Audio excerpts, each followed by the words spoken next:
לחיים הטובים, החיים הבריאים. הוא תופס כל הזמן חזקה, ואנחנו, גם אם אנחנו מנסים לשמור על החיים הבריאים, ואם אנחנו מנסים לאכול אוכל בריא, אם אנחנו מנסים ללכת לחדר כושר, עדיין יש דברים שלא תלויים בנו. המזג האוויר שאנחנו נמצאים בו, כל האוויר המזוהה לא תלוי בנו. השכן שמיישן לידינו לא תלוי בנו. הג'אנק פוד שאנחנו אוכלים, לא כל יום יש פרזנטציה של בקבוק חדש של ברג'ומי. הג'אנק פוד שאנחנו טוחנים בתוך הגוף שלנו, אוקיי? זה לא תמיד תלוי בנו, אין לנו זמן. זה מה שאנחנו אוכלים בדרך כלל. הגוף כל הזמן סופג את כל הזבל שאנחנו מכניסים לו ומייצר זבל ושלקים. אנחנו חייבים להציל את זה החוצה. לגוף עצמו יש מערכת שעוזרת לנו להציל את כל הזבל וכל השלקים החוצה.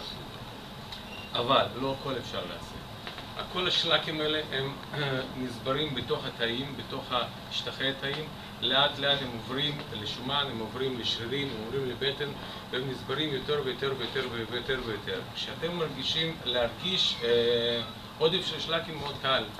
אתם מתחילים להרגיש עייפות, אתם מתחילים להרגיש שצבע העור שלכם משתנה, אתם מתחילים להרגיש קצת חום, אתם מתחילים להרגיש שאתם רוצים קצת חופש.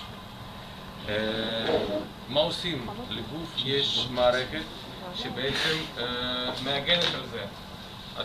התיאבון שלכם יורד, אתם רוצים לשתות, רוצים יותר לשתות. עכשיו, בשביל להציל את כל הרעלים מהגוף, אפשר לשתות מים מהברז, וזה עוזר פחות. וגם אפשר לשתות מים מינרליים. אלא כבר מעבר ל-200-300 שנה, כל המעדנים הבינו שבשביל להציל כל הרעלים מהגוף, הדבר הכי נכון זה מים מינרליים. מים שצוברים בפנים כמות גדולה של מינרלים, שמושלת על ידי חמצן דו-פחמימני וכל מיני מיקרו-אלמנטים שיש בפנים. כאן בתוך הברג'ומי יש מעבר ל-60 אלמנטים מינרלים שטובים לגוף האדם. עדיף לשתות את זה בטמפרטורת החדר, אמנם לא כל אחד יש טעם מיוחד למים האלה. אנחנו עוד מעט ניתן לכם לטעום את זה. טעם מיוחד, אבל הרבה בריאות.